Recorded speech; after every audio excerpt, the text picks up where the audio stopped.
Good morning, good afternoon, good evening, wherever you are in this extraordinary world of ours, including, I might add, my colleagues at Carnegie Centers in Berlin and Beirut, in Brussels and Delhi and Singapore, and of course, here in the district on Mass Ave. I'm hoping everyone is safe, sound, and above all, warm. I'm Aaron David Miller, and welcome to Carnegie Connects, a series of conversations on issues of critical importance to America and to the world. Today, I'm really pleased to welcome back to the program Tom Friedman, New York Times columnist, Pulitzer Prize winning author. And from my personal perspective over the last, I think it's almost 40 years now, Tom, a friend and a font of wisdom and always honest. And in this day and age, unbelievably important. Clarity and honesty, Tom. Well, I appreciate it. Thanks for your friendship and for what you've been able to accomplish. I want to start at home.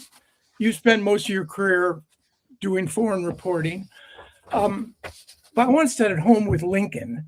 In 1838, he's just moved to Springfield. He's addressing the Young Men's Lyceum. He talks about the legacy that the founders have left. This is 1838, right? 20 plus years before a civil war that would claim a million American dead and wounded and Lincoln's life. He talks about dangers to the Republic. And he says this: if danger ever reach us, it must spring up amongst us. It cannot come from abroad. If destruction be our lot, Lincoln argues, we must ourselves be its author and its finisher. As a nation of free men, we must live through all time or die by suicide. Prescient, given what was coming. But I want to start with you, Tom, and with Minneapolis. You're Minnesota, born and bred.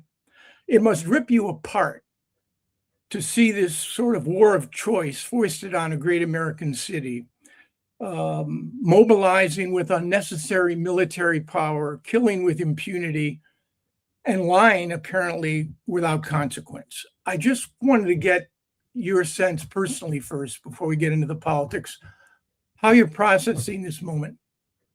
Well, thanks, Aaron. It's great to be with you, and our 40-year friendship is one I cherish. Look, Aaron, I'm filled with a sense of both anguish and pride. Anguish at seeing my hometown deliberately abused in this way by the Trump administration sending in the ICE forces there. To not simply apprehend migrant criminals, but literally to stop and harass and to drag out of homes even anyone who looks like a foreigner. And so at the same time, I'm just filled with pride at the pushback, the bravery of Minnesotans coming together to, with many more cell phones than snowballs, document and resist peacefully this federal invasion. And so that's how I feel. I've been obviously talking to people and friends back home constantly. I'll go out there in a few days. But I think this is a very important moment. You know, just to harken back to the Lincoln quote, which is one of my all-time favorites. I wrote about this a few weeks ago, Aaron. We're actually in our third civil war in America. Our third civil war over a place called home. Home is a very important concept for me because I actually grew up, as you did in Cleveland, in a real community. I really grew up in a wonderful community. I always said about Minneapolis, or the town St. Louis Park where I grew up in, it was both my anchor and my sail. Because it anchored me. It gave me the confidence to go far. My friend Andy Carson, who's from Duluth, defined community. It's the best definition I've ever heard, actually. Community is a place where you feel connected, protected, and respected. And I grew up in that kind of a place where people felt connected, protected, and respected. And we're now in our third civil war over that place called home. The first Civil War, which Lincoln's comments presaged, was about Southerners who felt they couldn't feel at home unless they could enslave a Black person, versus Northerners who said, I can't feel at home if you do. Our second Civil War was in the 1960s over a failed Reconstruction and emancipation, where we had people who said, I can't feel at home unless we have separate bathrooms and separate but equal schools. And those who said, I can't feel at home if you do. And that was what the civil rights struggle was about. It was our second Civil War. We're now in our third Civil War over a place called home. This one's more complicated. It's about what I call race, pace, and place. It's partly about race as we move now from a white majority country to a minority majority country. Some people say, I can't feel at home in that kind of country. Other people say, I can. It's about pace. The pace of change is just too much for a lot of people. You have Americans who went into the grocery store over the last 20 years, and the woman at the cash register wasn't wearing a baseball hat. They went into the men's room, and there was a woman or someone who presented as a woman at the urinal next to them. And there was, they went to their office, and their boss rolled up a robot. It seemed to be studying their job. And it all happened at the same time. My sense of home, my sense of cultural norms, and my sense of work all got destabilized for people. And along came a guy named Donald Trump who said, I can build a wall. The wall did triple duty. It was not just against immigrants. It was to say, I can stop the gale force winds of change around culture, around norms, and around work. That's what it is really about. Think about Trump hosting coal miners at the White House, saying, I can preserve your jobs, and so we're in our third Civil War over home. So far, it's been relatively nonviolent. Lord knows I hope it stays that way. But we have to come together now to manage this transition that we're going through as a society. And it can only be done together and led from the top. Yeah. I mean, eloquent and right to the point, Tom. I don't believe in America's dystopic future. We've been through worse, but we've never quite been here before. Yeah. And to quote another fellow mutual friend and a Minnesotan, extraordinary people come from Minnesota, Tom. Just to say, I grew up with Norm in the same little town, Settlers Park, with Norm Ornstein, Al Franken, Professor Michael Sandel from Harvard, Peggy Ornstein, and the Coen Brothers. The Coen Brothers movie, A Serious Man, was about our town and about our Hebrew school. They even used the same names of our Hebrew school teacher. So it was. Don't forget Bob Dylan. Bob was from Hemi, so he was from upstate New York, upstate Minnesota. Yeah. But we all, it was an amazing explosion of energy. Yeah. Now, Norm Ornstein talks about polarization. It's always existed in our politics. You had a situation where Orrin Hatch and Ted Kennedy could come together. They both represented the sort of ideological stalwarts of their parties, but they could come together and produce the Children's Health Insurance Program. Norm argues now polarization might be functionally managed. But Norm talks about tribalism, Tom, where each side looks at politics not as a simple issue of differing positions, but as a morality play.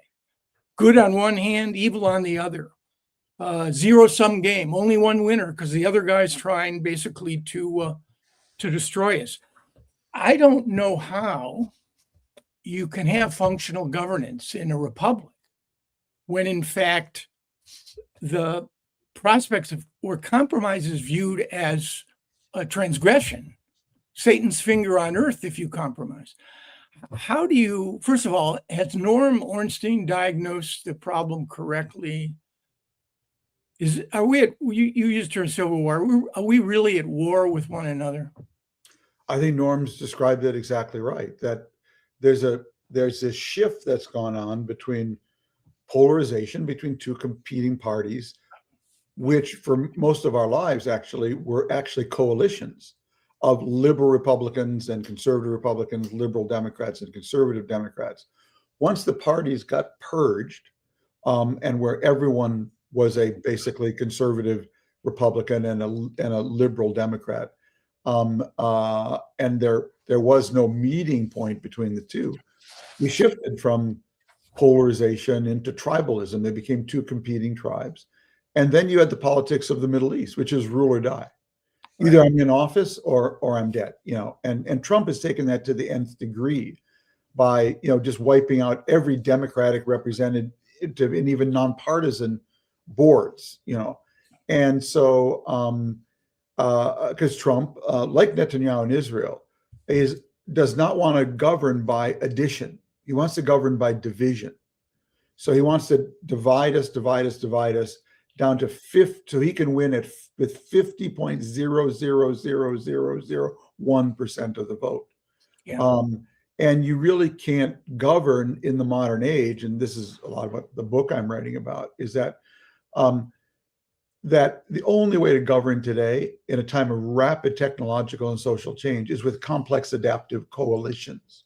Okay, if you look at the systems in nature that thrive when the climate changes, they're systems that build complex adaptive networks where all the elements of the ecosystem network together to maximize their resilience, productivity, and adaptability. Well, what nature does emergently and violently, the lamb eats the grass, the lion eats the lamb, we need to do intentionally. We need to forge healthy interdependencies. Now, my teacher and friend, Dov Seidman, likes to say, interdependence today, it's no longer our choice. It's our condition. Let me repeat that. Interdependence today is no longer our choice. It's our condition. If you look at the three biggest global management challenges we now face, how to manage AI, how to manage the proliferation of nuclear weapons, and how to manage climate change, they're all planetary in scale.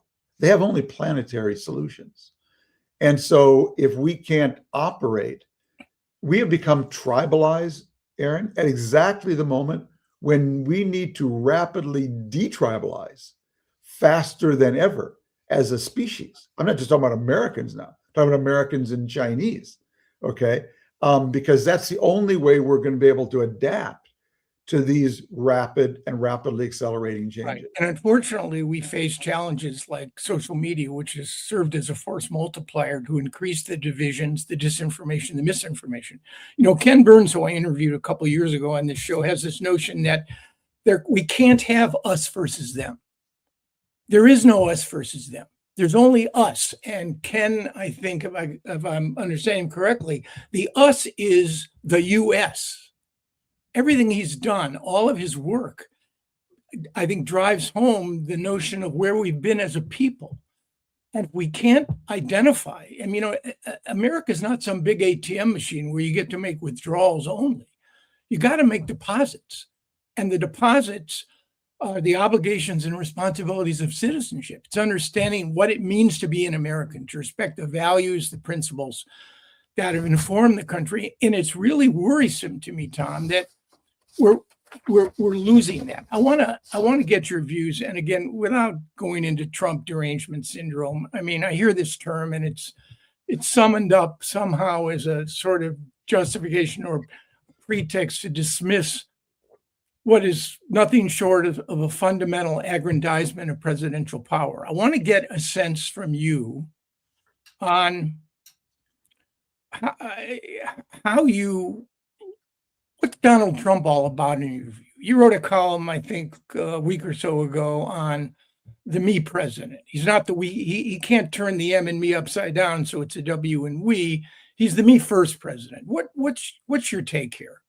Yeah, I don't have anything particularly original to say about Trump. Aaron, he's clearly a narcissist at a pathological, level. Just who do you know in your life, in your entire life, who would accept someone else's Nobel Peace Prize? Who do you know who would tell our allies, because you didn't give me a Nobel Peace Prize, I'm going to seize Greenland? Who do you know who would ever allow their name to be put ahead of someone else on someone else's Kennedy Center? Those are pathologies. That's not normal behavior. And it's been normalized, and Our challenge now, this is the theme of the book I'm writing. I am hugely in favor of America first, but my own version of that. Hmm. And my version of America first is that we have to get back to our project of making out of many one, but with a much more diverse many. Okay, now, much more diverse than when our founders, basically, white Protestant Catholic men, founded the country. We have a much more diverse country, but our country, Aaron, also now looks so much more like the world. And the world, in many ways, looks like us. And to me, America first means we prove that we can make out of many one in a transcontinental nation of a much more diverse population. And we then model that for the world. Because basically, making out of many one is now a global project in a world where we are totally interdependent now. And we can learn that early or we can learn that late. Right. But learn it, we will. I have, my book is partly about AI, so I'll just diverge for 1 second. So my teacher and friend, Craig Mundy, the former CTO of Microsoft, and I came up with a way of basically trying to explain AI in as simple a terms as possible, which is what I need, okay? And so think of the history of the world as 3 phases, 3 phase changes, okay? And each phase, humans are the equivalent of water molecules, H2O molecules, and technology is heat. So from the dawn of man to the printing press, we were the age of ice or the age of tools. Printing press comes along, heat melts the ice into water. Now we have a phase change. Water flows, people flow, ideas flow. The age of water lasts till the dawn of AI, okay?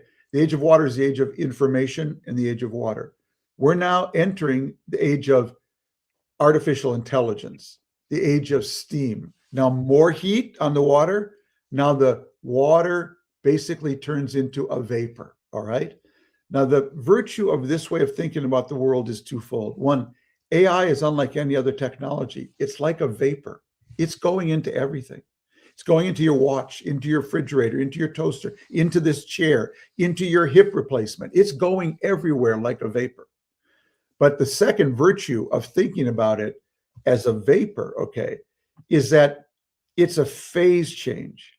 Phase change is a very important concept in chemistry. It's how matter changes from one phase to the other, how ice goes to water and water goes to vapor. The reason it's important now, Aaron, is because when you're in ice, it looks just like ice, Aaron, until it turns to water. And when it does, those molecules behave completely differently. And when you're in water and it boils into steam, that phase change into steam, those H2O molecules behave completely differently. So when people ask me what time it is, Aaron, I don't give them a time. I give them a temperature. The temperature today is 211.9 degrees Fahrenheit. We are 1/10 of 1 degree from the most transformative phase change in human history, going into the age of artificial intelligence. And when we go from water to steam, from the age of information to the age of intelligence, we have no clue how things are going to change. Okay, when you go through a phase change like that.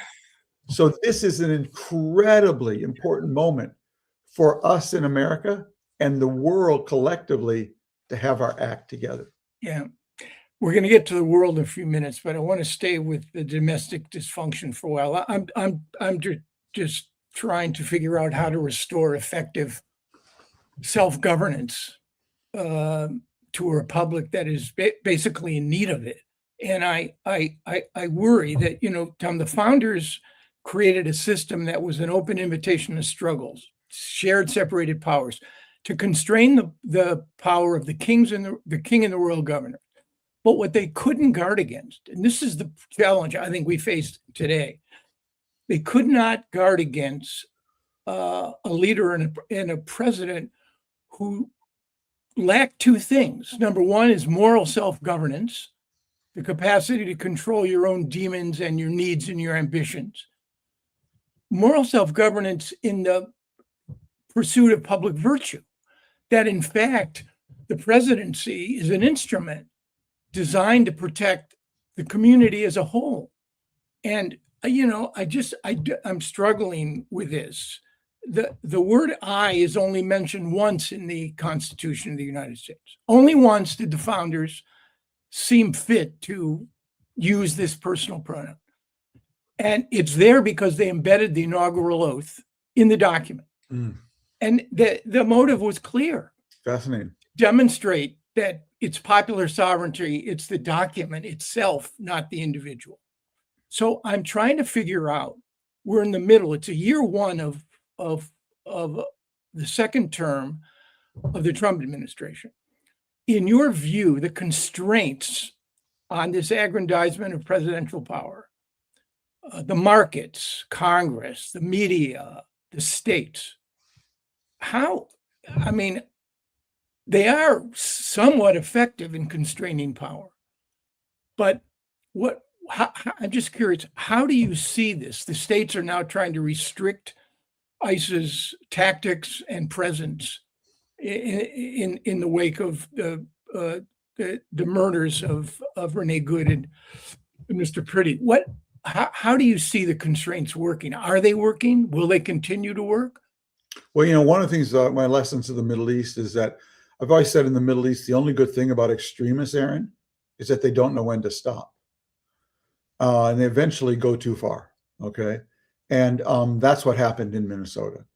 Now we have this incredible solar lunar eclipse here right now, where you have this incredible me president with no normative constraints, combined with controlling the House, the Senate, and the Supreme Court, right?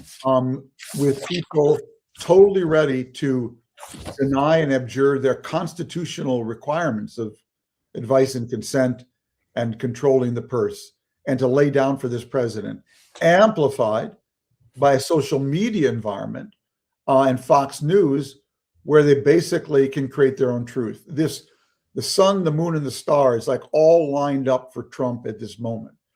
But what it did was, as in the Middle East, he went too far, and as you'll always do.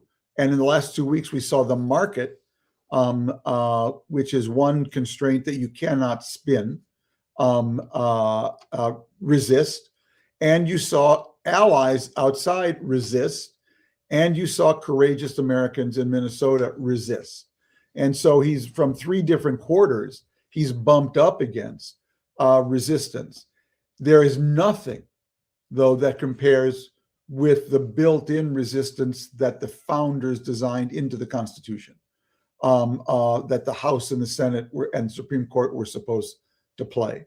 And when one party becomes a cult, compare the courage of Mr. Pretty or Renee Good in Minneapolis to basically bear witness, okay? Their courage to do that, surrounded by these ICE thugs, and that's what they are, okay? Compare that with your average Republican congressman. I often say to myself, Aaron, what do these guys say when they go home? Because if I behaved this way, my wife would throw my mattress and golf clubs out the window. I wouldn't be able to look in the mirror at myself. And my daughters would say, Dad, that's so icky. I'm not good with that. And so the willingness to go along with what all these people, or most of these people, know, because they say it in private, is terrible behavior, lying behavior that they would not tolerate in their babysitter, that they would not tolerate in their alderman, that they would not tolerate at their boss at work, but are willing to tolerate it from their president because they're afraid of losing a job that pays $180,000 a year and free parking at National Airport. The level of sheer political cowardice here. If this group of people were in charge in World War II, we'd all be speaking German or Japanese today. Yeah. All right, let's We won't escape the president entirely, but let's move abroad now. Um, let me just ask you a question about U.S. leadership abroad in general, apart from Trump. Given the changes you've described in the world, the integration, the interdependency, how best would you characterize the role of the United States now in the world that we face? One of my former bosses, Madeleine Albright, described the United States as an indispensable power, remembering that we said to her that de Gaulle said the cemeteries of France are filled with indispensable people. I'm not sure indispensability is the way to describe. We can't be everything to everyone. My friend Bill Burns talks about the U.S. as a pivotal power. Given the fact that there are powers, small, medium, and large, that seem to exert their own influence in the face of the fact that we are still the most consequential nation on earth, how would you conceptualize the American role? Well, my simple way of putting it, Aaron, is that the world has been the way the world has been for these last 80 some years, which is to say more relatively peaceful and more relatively prosperous than possibly any 80-year period in human history. The world has been the way the world has been because America was the way America was.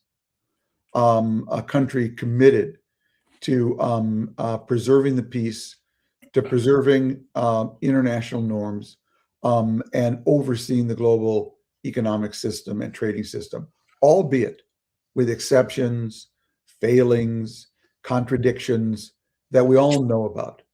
But on a relative basis, we have been, I believe, a benign superpower for the most part in most places, ready to pay extra on a kind of per capita basis to keep the system stable and tilted forward, because as the biggest economy, we benefited inordinately from that.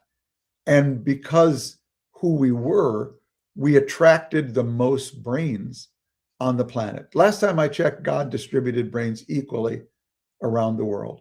What he didn't distribute was countries that were designed to be open, to embrace, and to assimilate them.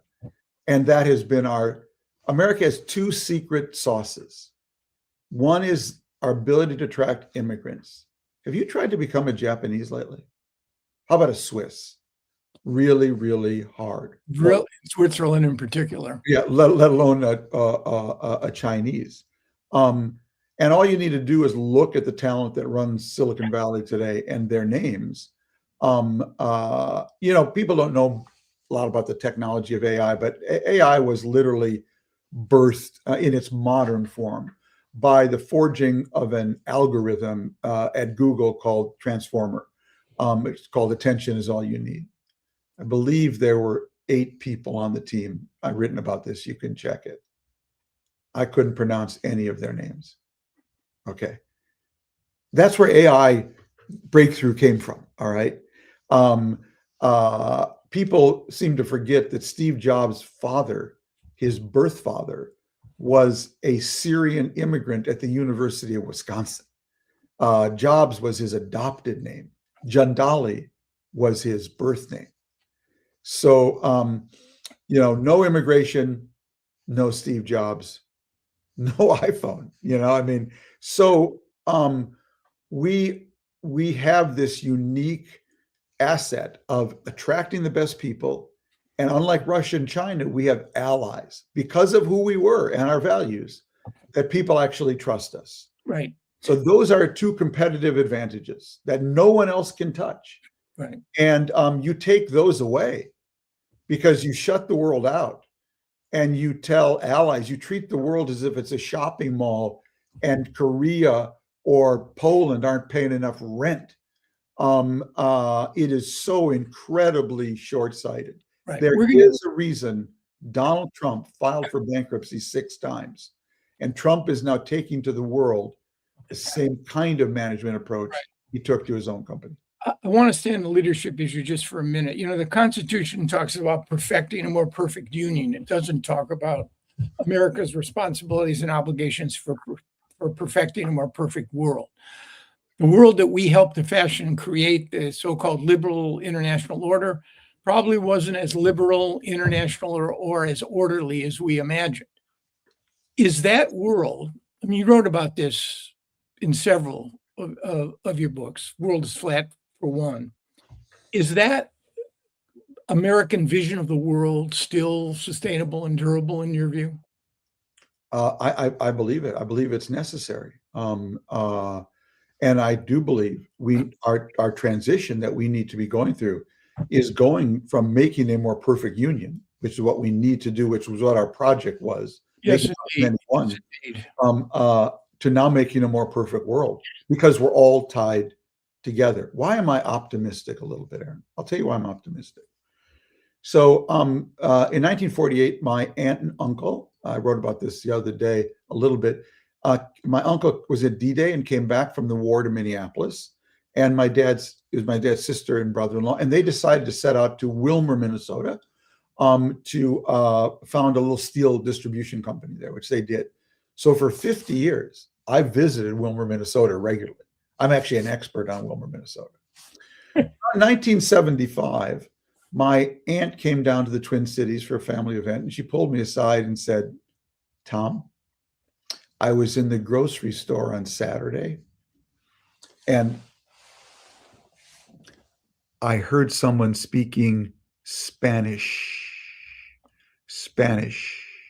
It was her first encounter with the other, and she never forgot it, and I never forgot it. Now, when my aunt and uncle arrived in Wilmer in 1948, the town was 99% white, Protestant, Catholic, Scandinavian, and 3 Jewish families, one of whom was my aunt and uncle. So they were the exotica, basically, in town. Well, I profiled Wilmer like 7 years ago now. And Wilmer today is 40% Somali and Latino. Okay, that's how radically these towns have changed. Now, when I went up there, though, I started on my visit at Wilmer High School. And the principal met me in the lobby. And he actually showed me a steel map that hung over the lobby that he explained that seniors every year took a ladder out and put pins in the map of every country their class was from, because they're from so many different countries. Okay. Well, I happened to be in the lobby with the principal when breakfast break happened. So the kids all lined up for coffee and juice and rolls and whatnot. So I'm looking at this line of young people, and it's like a Benetton ad. Yeah, it's just like all kinds of religions and colors and faces. It's amazing. So I say to the principal, "Do you have to have diversity class in order to manage this?" He said, "Yeah, we tried that. They told us to get lost, the students. You know why? Because Zhao is now dating Juan's sister. And Juan's sister is best friends with Aisha." Okay. So for them, this is normal. This is their world. This is normal as it was for my aunt to be the one Jewish family in Wilmer in 1948. And so I do believe we are in a transition moment, and transitions are a bitch between this America that my aunt saw in Wilmer and this America that exists today, of making out of many one with a much more diverse many. And where my optimism comes from is I think we're going to make it, but that Trump is the end of something, not the beginning of something. That's probably most up. I was going to save my question for you about the future toward the end, whether Trump is a headline or a trend line. We'll get back to that in a second. I want to take a quick tour with you, Tom Friedman's take on the world apart from Trump. But first, I feel obligated, since this is consequential and it's impacting the way we're perceived in the world. I want to raise just 2 issues which to me seem idiosyncratic, and I guess an outgrowth of my own view that Trump's sense of the national interest is now seamlessly blended with his own whims, fancies, prejudices, financial interests, and political interests. I want to take 2 examples of this and just hear how you react. Number one is Venezuela. I think you argued in one column that Trump came for the oil, not for the people, because he's left Delcy Rodriguez, Cabello, all of the strongmen in power, the concentration of power, the arrests on the street are probably more intense now than even under Maduro, even though the economy may well begin to open up. So what about Venezuela, Tom? Look, I'm not an expert on Venezuela, but I compared a little bit to Libya during the Obama years. And what Secretary of State Clinton and President Obama did was they decapitated Gaddafi, but we never put boots on the ground. And Libya then basically fell apart and is still in pieces today. Okay. Now, I wasn't arguing for boots on the ground then or now. I didn't know how to deal with Libya. In fact, the column I wrote was, "Please make my president lucky," because I knew we had decapitated something, and that without boots on the ground, it was going to be difficult to do the transition. I hear Colin Powell and Pottery Barn. Right. Around the corner. I'm the one who coined the Pottery Barn, though, not Colin Powell. So he got that from me. So with Venezuela, I just don't know enough about it. What Trump has opted for is what Trump is worried about. He would never articulate it that way. Is that in the Middle East, one thing I learned is that the opposite of dictatorship is not necessarily democracy, certainly not automatically democracy. It's more often disorder. So when you decapitate one of these dictatorships, you see in Syria, Somalia, I mean, so many other places, Iraq, the default is not to democracy, it's to disorder. And then you need a process to bring order. So I have no problem. Maduro was a terrible man. And the wife. They did terrible things to that country. I do not put on a black tie for Trump arresting him and extruding him. I think what matters now, I always like to say in the Middle East, is not the morning after, but the morning after the morning after. You know, what you do. And if we take the stability that's still in place there, it didn't fall apart like Libya.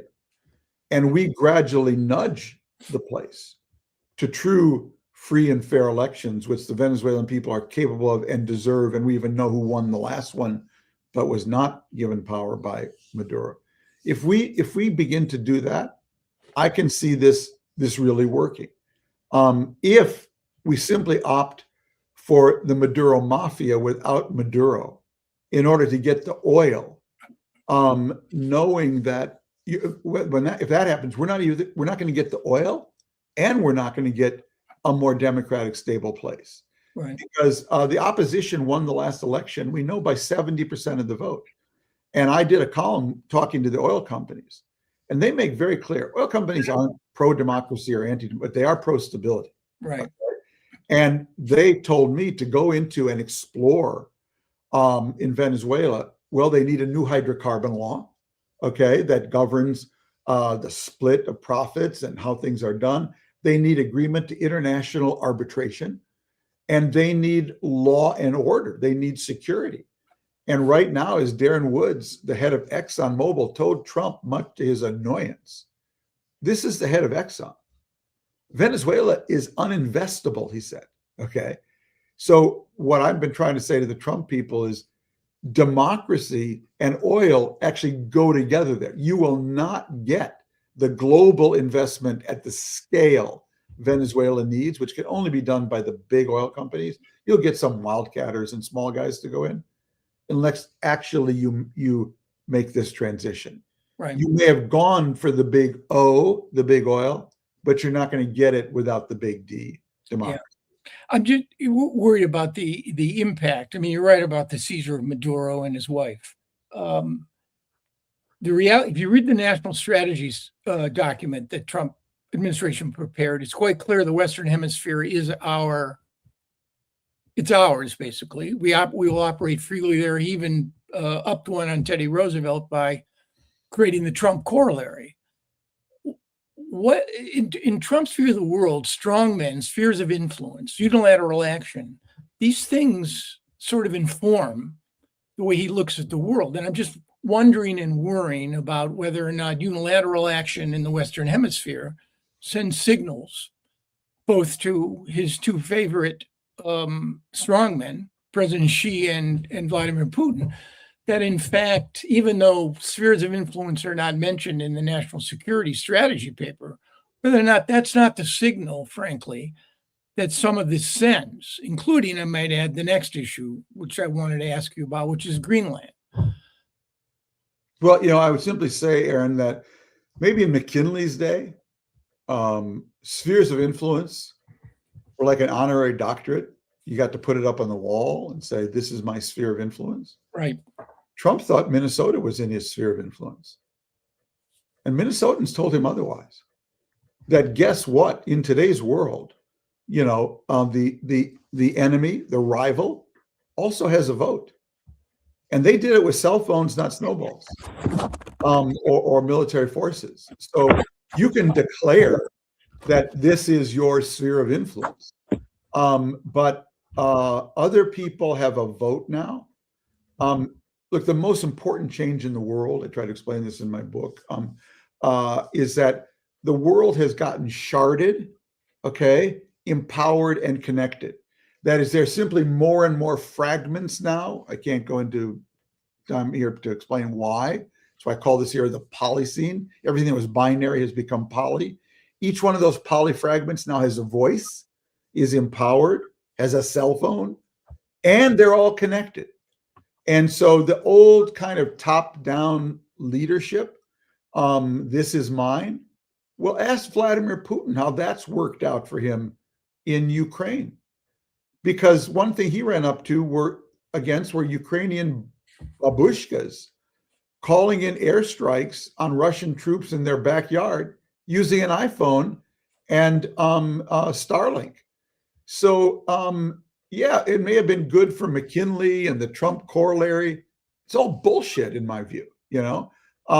It's, the enemy, the rival, the other gets a vote now, like never before. And that's why you have to govern much more, as my teacher Dov Seidman says, through people and not over people. Yeah, with, by, and through. Yeah. All right, let's do a Tom Friedman sort of round the world quick tour.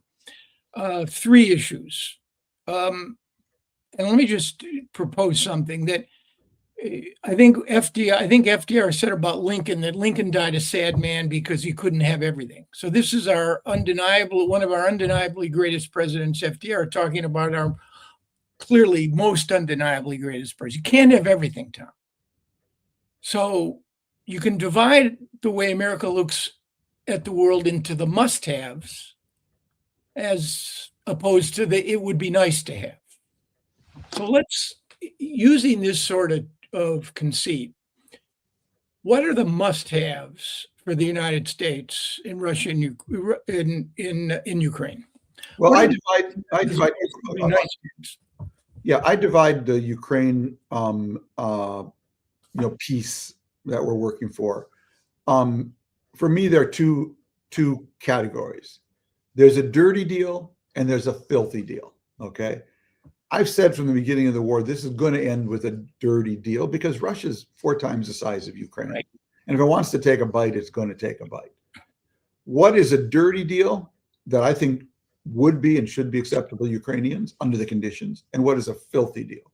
A dirty deal says Russia can keep what it's already stolen. Okay. But there will be a European American-backed security force with presence on the ground to ensure Putin can never come back, and Ukraine will be in the European Union. That is so important to me, because if Ukraine joins the European Union, first of all, it adds incredible economic and military heft to the European Union, but we will have then more or less a Europe whole and free, not quite, except the Western Balkans, I believe. It'll be the greatest expansion of a Europe whole and free since the fall of the Berlin Wall, even a rump Ukraine. Okay. And then I will have my best revenge on Putin. He'll have to wake up every day and look over at a Slavic Ukraine in the European Union, thriving, as opposed to his kleptocratic Slavic Russia wallowing, basically. That's a dirty deal. Filthy deal says there are limits on Ukraine's military. Russia gets more than it won on the ground, and the security guarantees are flimsy. By the way, what security guarantee would you trust from Donald J. Trump? Okay. Well, So here, I'm really worried about the difference between a dirty deal and a filthy deal. right. Well, here, I'd ask you though, would you support the deployment of U.S. forces as part of a U.S. European peacekeeping force in Ukraine? The actual deployment of American boots on the ground? Absolutely, 100%. Because, look, Aaron, what was going on in the world, when the Ukraine war started? Basically, Ukraine was trying to join the West, and Israel was trying to join the East, normalizing with Saudi Arabia. And Russia stopped the first, and Iran and Hamas stopped the second. But this more inclusive world is a fundamental interest to the United States. It's in line with the true ground-up aspirations of these people. And we need to get on with it and putting American boots on the ground. I can't think of a better investment for American boots on the ground than securing Ukraine into the West. We could spend a lot of time talking about that one, but let's move on to China. What are continuing humor me to use my conceit? What are the must-haves, Tom, with China? I'm assuming avoidance of war is maybe at the top of the list of one of the must-haves. What are the must-haves with China as opposed to it would be nice to haves? Obviously, avoidance of war, number one. But the must-have with China is that the U.S. and China agree to, again, what my teacher and friend Craig Mundy calls a trust adjudicator that would have to go into every AI system both of us produce to ensure that it is used always for the benefit of human flourishing. So I was a speaker at the China Development Forum about a year ago now, last March. And they asked me to stay an extra day to talk to a group of Chinese economists. I said, guys, I'm not an economist. My name is Thomas Friedman, not Milton Friedman. They said, no, stay behind. We'd like to hear what you have to say. So I thought a lot about what to tell them. And this is what I said to them. It was very brief. I said, ladies and gentlemen, I made this up. I had a terrible nightmare last night. I dreamt it was the year 2030, and all that the United States, could sell China was soybeans. And all that China could sell America was soy sauce. Why is that?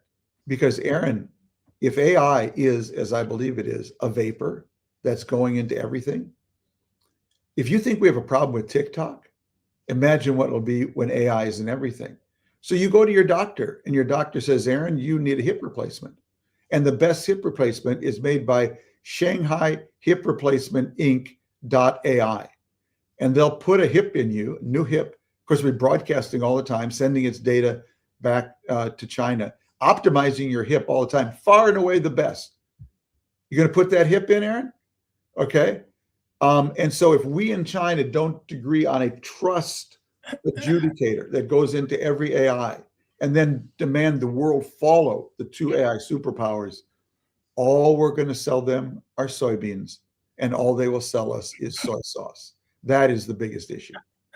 And I know you care a lot about Taiwan. You once told me, I think, that the best U.S. policy on Taiwan is to persuade President Xi as he gets up every morning, considering moving against Taiwan. Not today.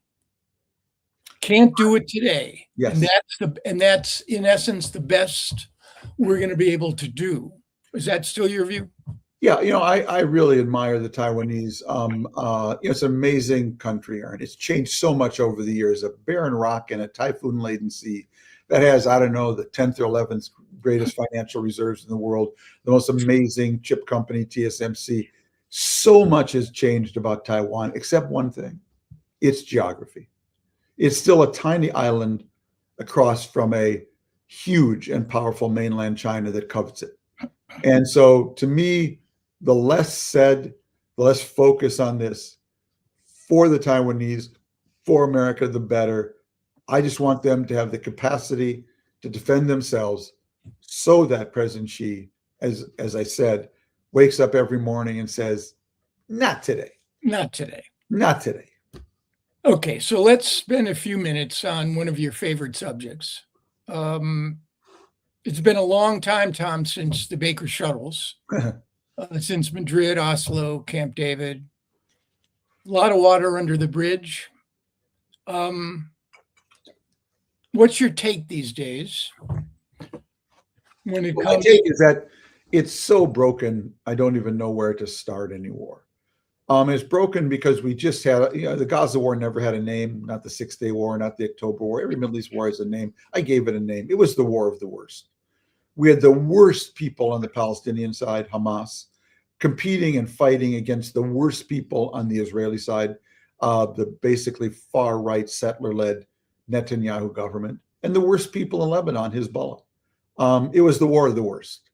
And to me, the tragedy of this war is that there's a whole generation of American young people who've grown up really only knowing Bibi Netanyahu's Israel, and Israel committed to annexation of the West Bank, in Israel that basically saw itself as an extension of the Republican Party in America. And one of the things I've realized, Aaron, is that, and because also of the failure of the PA under Abu Mazen, is that a lot of young people today clearly think Hamas is the same as Palestinians. And that, so to be pro-Palestinian is to be pro-Hamas. Hamas is a terrible organization. It's visited and delivered only terrible ruin for the Palestinian people, okay? It stands for things that are incredibly illiberal.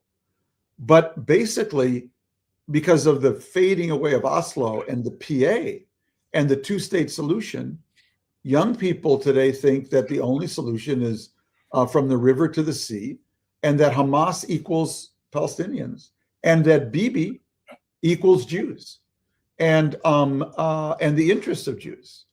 And the tragedy of this, I think, for me personally, is my grandchildren are going to grow up in a world where they will learn what it is to be Jewish, in a world where the Jewish state is a pariah state. And young Palestinians are going to have the choice, terrible choice, of either being pro-Hamas, okay, or giving up on any dream of, forging a state. And Right. so we're in a terrible, terrible place right now. We are. Because I've got to run. So let me just end with this. 2026, Aaron, every year in history is important, but 2026 is really important.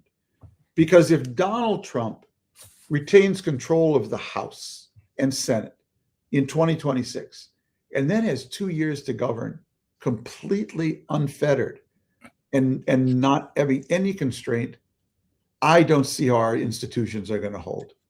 And if Bibi Netanyahu gets elected in 2026 and pursues his agenda of crushing the Israeli Supreme Court and annexing the West Bank and at least part of Gaza, the Israel is over too. So I'm focused on 2026. And everything I am telling to people is bike, hike, fly, walk, run, slide, slither. Do whatever you can to register someone to vote, and vote in the right way so that future is not delivered in 2026. 100%, Tom. It's all about leadership, and we're sadly lacking just about everywhere. Tom Friedman, thanks so much for sharing yourself, your time, your wisdom. Pleasure always, Aaron. And I'm in the fight. I'm in the fight, and I'm not tired. This is the fight of our lives. 100%. Be well, take care, and we'll talk soon. Thanks, pal.